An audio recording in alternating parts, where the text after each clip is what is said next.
सूरज के साथ हर दिन एक नई चमक लाता है पाई, रात को भी सुकून की नींद में आता है पाई। सपने में भी देखकर पाई क्या मज़ा आता है भाई।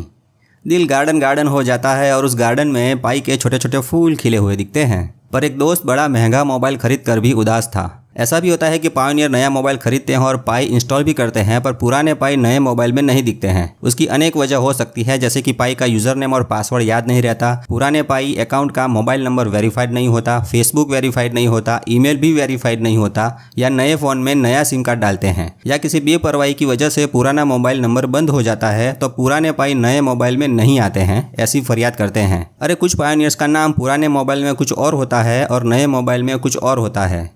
तो भाई ये सब उलझन में वो लोग नहीं पड़ते जिन्होंने पाई का रस पिया है और पाई के रंग में पूरी तरह रंगीन हो गए हैं। इसलिए नया मोबाइल भले खरीदो पर पुराने मोबाइल से पाई को मत जाने दो।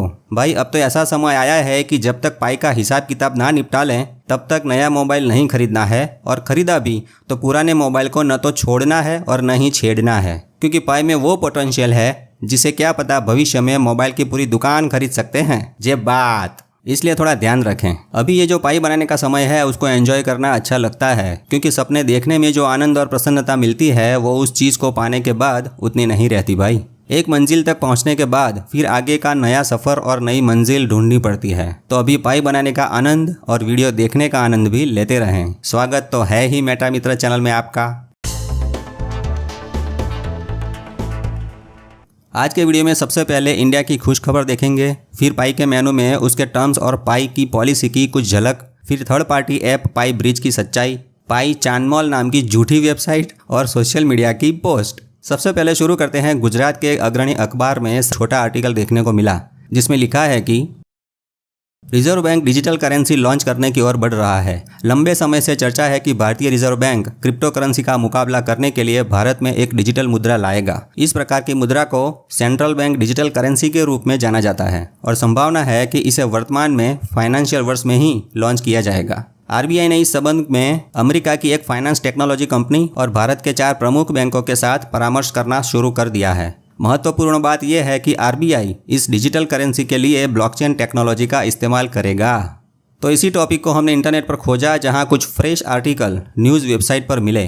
पर इससे पहले इंडिया की मिनिस्ट्री ऑफ फाइनेंस के ऑफिशियल ट्विटर हैंडल पर एक नज़र डालते हैं, जहां अमेरिका से आए हुए मिस क्रिस्टीना जॉर्जिवा और भारत के माननीय फाइनेंस मिनिस्टर श्रीमती निर्मला सीतारामन जी का फोटो देखने को मिला। इस पोस्ट में साफ लिखा है कि इन्होंने क्रिप्टो के रेगुलेशन के बारे में भी कुछ चर्चा विचारणा की है। दूसरी ओर इस वेबसाइट पर आरबीआई के बारे में एक अच्छी खबर पढ़ने को मिलती है। वो ये है कि इंडिया में इसी साल ब्लॉकचेन के आधारित इंडिया की अपनी डिजिटल करेंसी लॉन्च होने की संभावना है। इस करेंसी का नाम है CBDC, central bank digital currency. अभी कुछ ही दिन पहले इंडिया में 5G सर्विस शुरू होने की घोषणा हुई थी, इसलिए इंटरनेट की नई जनरेशन यानी वेब 3.0 की दिशा में आगे बढ़ने का संकल्प हो चुका है। खुशी इस बात की है कि अब इंडिया भी इस ब्लॉकचेन की नई टेक्नोलॉजी को स्वीकार करके गले लगाने के लिए प्रतिबद्ध है। ये जो CBDC डिजिटल करेंसी होगी उसका ट्रायल करने हेतु 4 अग्रणी सरकारी बैंकों को चुना गया है, जिसका नाम है state bank of India, Punjab national bank, union bank of India and bank of Baroda. वर्ष 2022 और 23 के दौरान इंडिया की इस डिजिटल करेंसी CBDC का स्टेप बाय स्टेप एक के बाद एक चरण में डेवलपमेंट और टेस्टिंग का कार्य होने की संभावना है। यहाँ लिखा है कि आरबीआई की बातचीत अमेरिका की कई फिनटेक कंपनियों के साथ हो रही है। CBDC का क्रॉस बॉर्डर पेमेंट करने में जो प्रॉब्लम आ सकते हैं उसके सॉल्यूशन पर भी काम होने की संभावना है।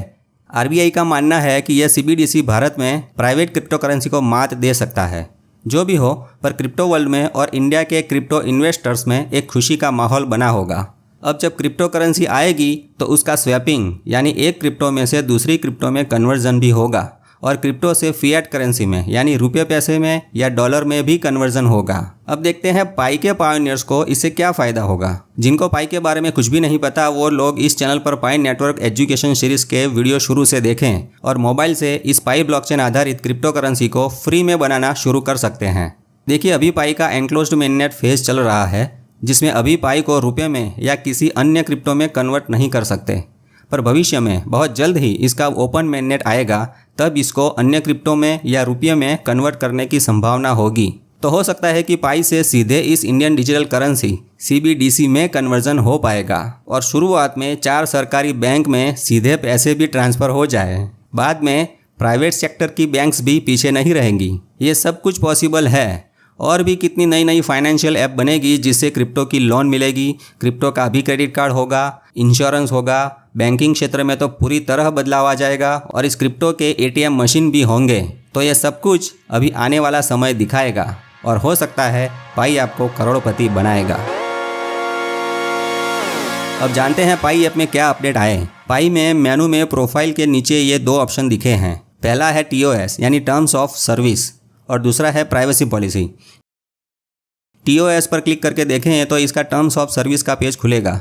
एक तरह से ये पायोनियर का पाई के साथ एग्रीमेंट है जिसके नीति नियम का पालन करना पायोनियर की जवाबदारी है। इसे एक बार तो पूरा पढ़ना जरूरी है। आइए कुछ काम के पॉइंट्स देखते हैं।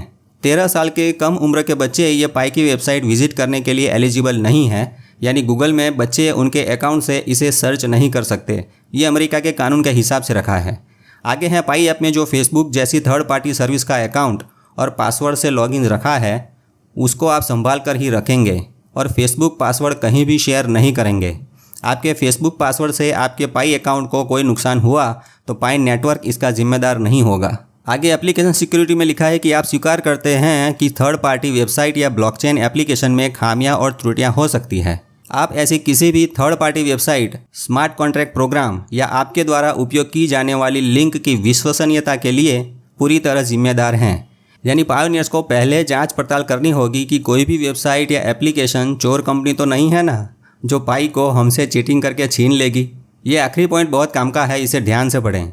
यहाँ लिखा है कि आप सहमत हैं कि आप अभी पाई को बेचने का ऑफर नहीं देंगे, यानी रुपये डॉलर जैसी फिएट करेंसी या किसी और करेंसी में अभी बेच नहीं सकते।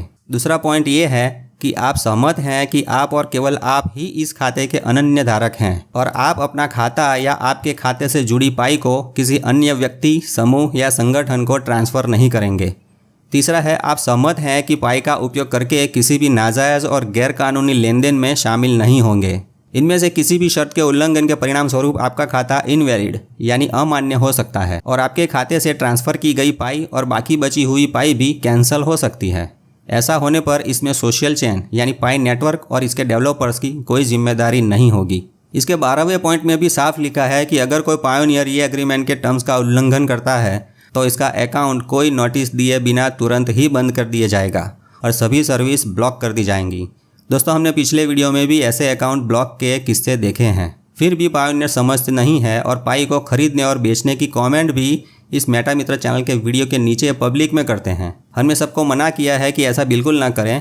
कहीं भी आपके पास कितने पाई है वो भी ना दिखाएं और अभी पाई को बेचने की तो बात ही ना करें। जो करना है वो ये है कि अपने रेफरल्स टीम बढ़ाकर पाई की माइनिंग बढ़ाएं और ज़्यादा से ज़्यादा पाई इकट्ठे करें। बस बाकी सब चिंता बाद में, पहले पाई हाथ में। अब फटाफट देखते हैं इस प्राइवेसी पॉलिसी में क्या लिखा है। कुछ लोगों को बहुत बड़ा शक है कि ये पाई हमारे डेटा को कलेक्ट कर रहा है, तो यहाँ साफ लिखा है कि आपकी कौन सी इन्फॉर्मेशन कलेक्ट हो रही है और क्यों हो रही है। पायोनियर के नाम, phone number, email, Facebook user name collect हो रहा है। चैटरूम में यूज़र के टेक्स्ट मैसेज, आर्ट और ग्राफिक्स इनके पास हैं। पाई नेटवर्क में पाई लेन देन के हिसाब और ट्रांजैक्शन पर इनकी नज़र है। कस्टमर सपोर्ट में जो इश्यू रजिस्टर होते हैं वो पायोनियर्स की डिटेल इनके पास हैं। आगे देखते हैं ये KYC क्यों करवाते हैं। तो हमने पिछले वीडियो में भी इसके बारे में कुछ जानकारी दी थी। यहाँ लिखा है कि विभिन्न देशों की सरकार के आदेशों का पालन करने के लिए एंटी मनी लॉन्ड्रिंग और काउंटर टेररिस्ट फाइनेंसिंग गतिविधियों को रोकने हेतु व्यक्तिगत जानकारी जैसे कि ID कार्ड, राष्ट्रीय पहचान पत्र के डिटेल के साथ साथ सेल्फी इमेज, सेल्फी वीडियो भी लिया जाता है। यह KYC का डेटा केवल पाई नेटवर्क के पायोनियर्स की पहचान को सत्यापित करने हेतु रखा गया है। ये पाई नेटवर्क के नीति नियमों के अनुपालन के लिए भी है, जिससे केवल वास्तविक मनुष्य यानी जिंदा इंसान ही पाई को प्राप्त कर सके, न कि कोई रोबोट या स्पैम प्रोग्राम। तो उन सभी फर्जी और नकली अकाउंट भी इस तरीके से इस नेटवर्क में नहीं रहेंगे। आगे कुछ और भी डिटेल यहाँ पर लिखी है कि क्यों यह डेटा लिया जा रहा है। जब तक आप अनुमति नहीं देंगे तब तक इस डेटा का उपयोग किसी और हेतु के लिए नहीं करेंगे जो आपको नुकसान पहुंचा सके। ये डेटा सिर्फ आपको सर्विस देने हेतु, कुछ फीचर्स अनेबल करने हेतु, आपके साथ कम्युनिकेशन करने हेतु और नेटवर्क की सिक्योरिटी के लिए हैं। कुछ लोगों को ये शक है कि ये डेटा का यूज़ किसी और वजह से भी हो सकता है, तो इसका भी जवाब यहाँ है। यहाँ साफ लिखा है कि आपके डेटा का उपयोग अगर किसी और वजह से करना होगा तो आपको पहले सूचित किया जाएगा और आपकी अनुमति मिलने के बाद ही उसके लिए आगे बढ़ेंगे। तो अभी तो चिंता की कोई बात नहीं दिख रही है। देखिए, अभी पाई नेटवर्क की टीम जो है उनकी बाज नज़र उन ट्रांजैक्शन पर भी है जिसमें बड़े पैमाने पर पाई की लेन देन होती है और ऐसे चीटिंग करने वालों के यानी हैकर के पाई अकाउंट को सजा देकर बंद भी किया जाता है। पर ऐसे हैकर्स अब नया रास्ता ढूंढने के लिए शायद थर्ड पार्टी प्रोजेक्ट पाई ब्रिज बनाना शुरू कर रहे हो, ऐसा भी हो सकता है।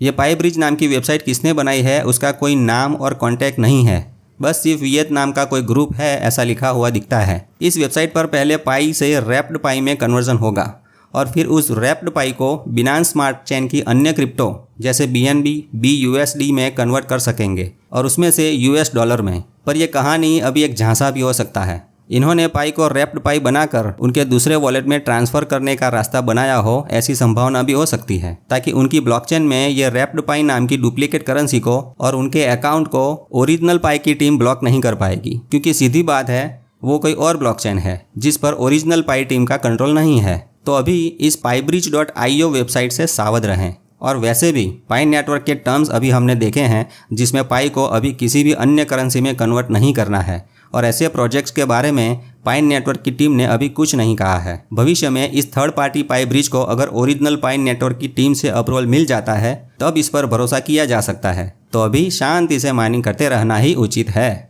ऐसी ही दूसरी पोस्ट देखते हैं जो कि नकली वेबसाइट है जिनको बेईमान लोगों ने बनाई है, ऐसा इस पोस्ट से लगता है। आइए इसके बारे में कुछ जानकारी प्राप्त करते हैं। इसका स्पेलिंग ध्यान से देखिए, इसमें आई नहीं है, यानी पाई चानमोल लिखा है। क्या दिमाग दौड़ाया है। तो पाई चेन मोल की जगह अगर ये वेबसाइट खुल जाए और ध्यान न रहे तो इस पोस्ट में किसी ने 2000 पाई गवा दिए हैं और बदले में कुछ सामान नहीं मिला है, ऐसा हो सकता है। यानी इस वेबसाइट से शॉपिंग की लालच में आकर इन्होंने अपने पाई खो दिए। आइए इस GDLI वाले एड्रेस को पाई के ब्लॉक एक्सप्लोरर में डालकर देखते हैं।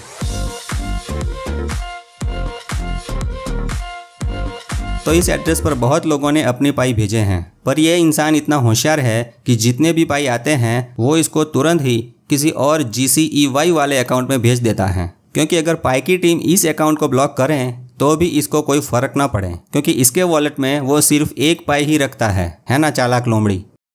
अब देखते हैं सोशल मीडिया में चाइना की किसी इलेक्ट्रॉनिक शॉप का एक वीडियो पायोनियर्स के मन को प्रसन्न करता हुआ वायरल हो रहा है। चाइना की इलेक्ट्रॉनिक शॉप में LCD TV, fridge, air condition जैसी इलेक्ट्रॉनिक्स उपकरण पाई से ले सकते हैं। यहाँ भाव भी पाई में लिखा है, जो कि एक पाई का ये $3,14,000 वाले रेट के हिसाब से गिने तो ये फ्रिज की कीमत 1 लाख रुपये के आसपास होती हैं।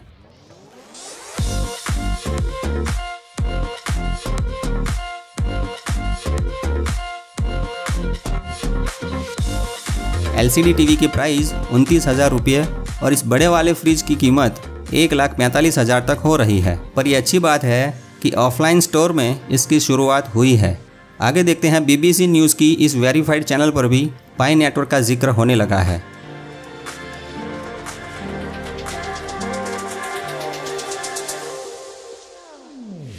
इंडिया में धीरे धीरे पायोनियर्स जागरूक होने लगे हैं, यह इस फोटो से देखने को मिलता है। इस मेटा मित्र चैनल पर लोगों को पाई का नॉलेज देने के काम से खुश होकर लखनऊ से श्रीमान रितेश तिवारी जी ने 20 पाई देने की कमेंट की है, जो हमारे लिए एक बहुत बड़ा प्रोत्साहन है, पर हम अभी इसको स्वीकार नहीं कर सकते और रितेश जी को धन्यवाद देते हैं। तो बस इसी तरह हौसला बढ़ाते रहें और नए नए लोगों को पाई के बारे में बताते रहें, खुद सीखते रहें, दूसरों को भी पाई के स्टेप्स क्लियर करना सिखाते रहें, पाई के बारे में नया नया जानते रहें और प्रसन्न रहें। मेटा मित्र से जुड़े रहें। मेरा मित्र मेटा मित्र। जय हिंद, जय भारत, जय माता दी।